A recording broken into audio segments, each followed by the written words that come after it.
Hello everyone, আমি অনিন্দিতা আর আমাদের channel অনি bits লাইফস্টাইলে স্বাগত জানাই।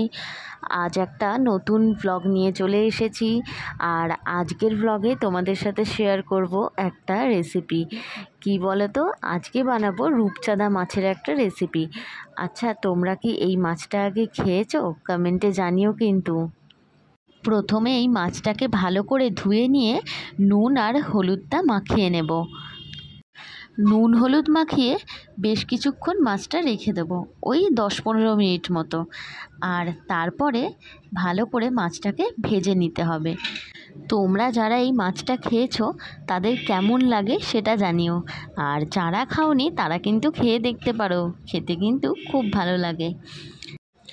আমি মাছটা যেভাবে রান্না করব, মানে যা যা মশলা দিয়ে, সবই আমাদের ঘরেই থাকে।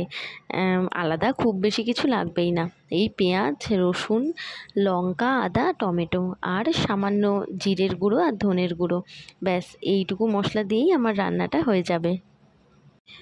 আর মাছের মধ্যে তো নুন হলুদ মাখিয়ে আমি 10-15 মিনিট মতো রেখে দিয়েছিলাম।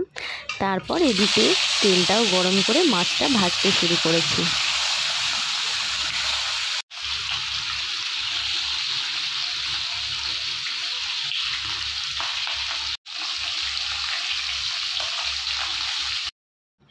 এদিকে আমি পেঁয়াজটাকে কেটে নিয়েছি, আর রসুন, আদা, লঙ্কা, জিরে, ধনে এগুলো সবকটা আমি পেস্ট বানিয়ে নেব। আর পেঁয়াজটা আর পেস্ট করব না, পেঁয়াজটাকে জাস্ট কেটে নিয়েছি, এটাই তেলে ভেজে নেব।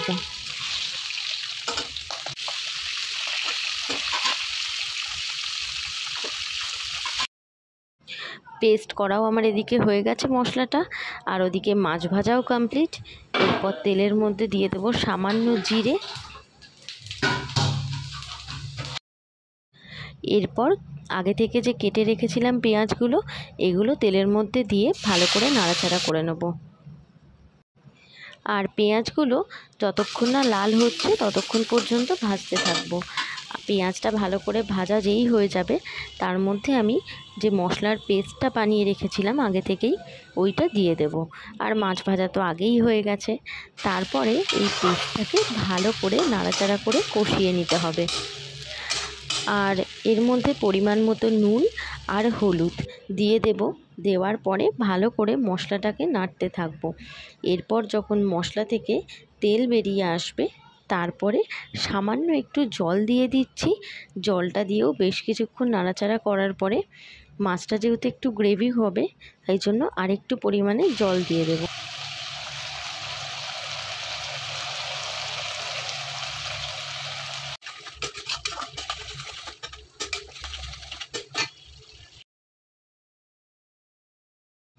মশলা তো একদম রেডি হয়েই গেছে।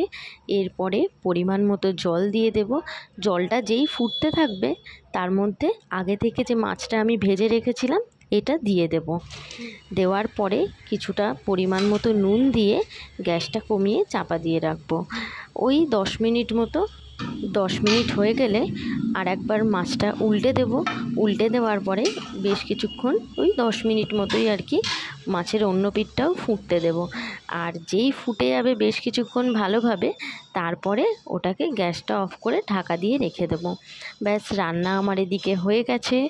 রান্নাটা কেমন লাগলো অবশ্যই জানিও। ভালো লাগলে কিন্তু লাইক, শেয়ার, কমেন্ট করো, আর আমার চ্যানেলটা কিন্তু সাবস্ক্রাইব করে দিও। আর মাছের এই রেসিপিটা কিন্তু খেতে বেশ ভালোই হয়েছিল। আর রান্না করতেও খুব বেশি সময়ও লাগে না, তাড়াতাড়ি হয়েও যায়। তোমরাও কিন্তু বাড়িতে করে খেতে পারো। আর কেমন লাগলো জানিও কিন্তু। চ্যানেলটা কিন্তু সাবস্ক্রাইব করে দিও। Thank you.